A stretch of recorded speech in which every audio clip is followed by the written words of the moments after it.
So while I've been on this trajectory of reinventing and redesigning this original Apeiron base, and I've been playing this thing, comparing it to all these changes that I've made that I really dig and I really think are important and practical and useful and functional, there was a part of me that thought, well, what if I went down a different path for version 2? And instead of trying to make it more traditional, what if I went even further and made it less traditional? And that's what this is all about. Just carving another path off of another path that's off the path less traveled.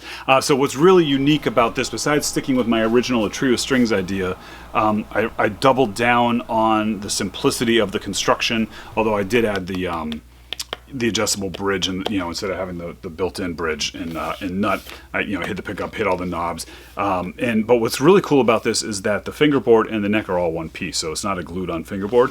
I put the truss rod into the back, I'll carve it from one piece. So what that means is, well, it's one piece of wood is what it means, but it means that there's a lot less manufacturing time and manufacturing material going into building this.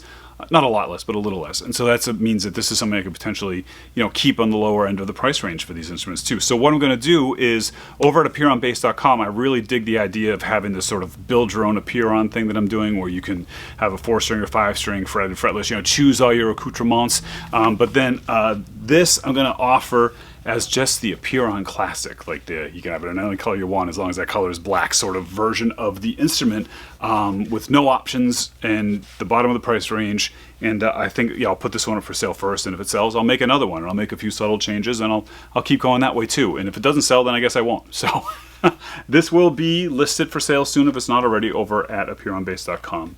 And I dig it. Let me know what you think. Be good. I'm not plugged in.